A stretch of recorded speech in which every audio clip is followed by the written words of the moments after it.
Hello and welcome to all of you. E tutorial के इस online video lecture में आपका विशाल से आप सभी का फिर से स्वागत करता है। आज की इस वीडियो में हम बात करेंगे वेस्ट बंगाल बोर्ड के क्लास 11 की कविता अकाल और उसके बाद के नागार्जुन, जिन्हें नागार्जुन जी के द्वारा लिखा गया है।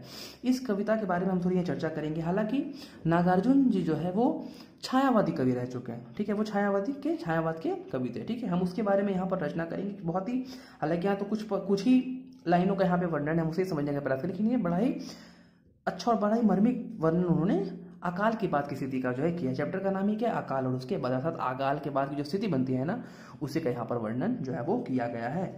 क्या कहते हैं जरा ये देखते हैं। कई दिनों तक चूल्हा रोया चक्की रही उदास। अर्थात अकाल के बाद की स्थिति क्या होती है? जब अनाज की कमी हो जाती है, जब खाने को भोजन नहीं है, खाने को अन्न नहीं है। कई दिनों तक चूल्हा रोया। चूल्हा भी क्या है? रोया मतलब क्या? वो भी सूखी पड़ी हुई, उसमें अब क्या हो रहा है? आग जो है वो नहीं लग रही है। चक्की रही उदास, और चक्की भी क्या है? कई दिनों से उदास अर्थात बंद पड़ी है, क्योंकि अन्न ही क्या है? वो उपलब्ध नहीं है। कई दिनों तक चूल्हा रोया चक्की रही उदास। कई दिनों तक कानी कुतिया सोई उनके पास।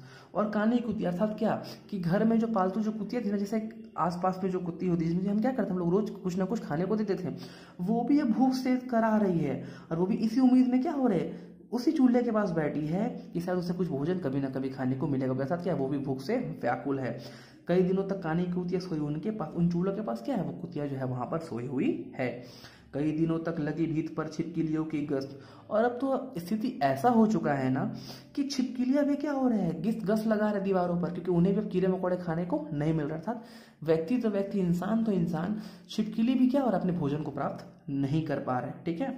कई दिनों तक चूहों की भी हालत रही किसी का, क्योंकि चूहे को भी क्या हो रहा है? खाने को ना तो अन्न मिल रहा है, एक दाना मिल रहा है, ना उसे कुछ पके पकाए भोजन की प्राप्ति हो रही है। वो भी क्या हो रहा है? वो भी भूख से जो है वो व्याप्त। अर्थात अकाल की जो स्थिति है ना, वो केवल मनुष्य को ही नहीं बल्कि कीट पतंगों को, पशु पंक्षियों को, यहाँ तक कि चूहे को भी क्या करती है? वो व्याकुल कर डालती है।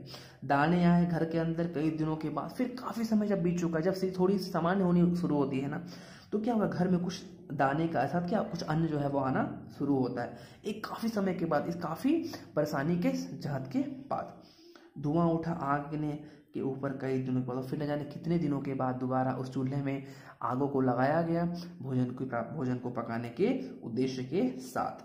चमक उठी घर भर की आंखें कई दिनों के बाद, जो कि भोजन की प्राप्ति क्या हुई है? काफी समय के बाद हुई है। तो उस आशा में ना, उस भोजन को देख करके ना उन्हें क्या, उनका मन बड़ा ही क्या हो रहा है? मनोरम हो चुका है।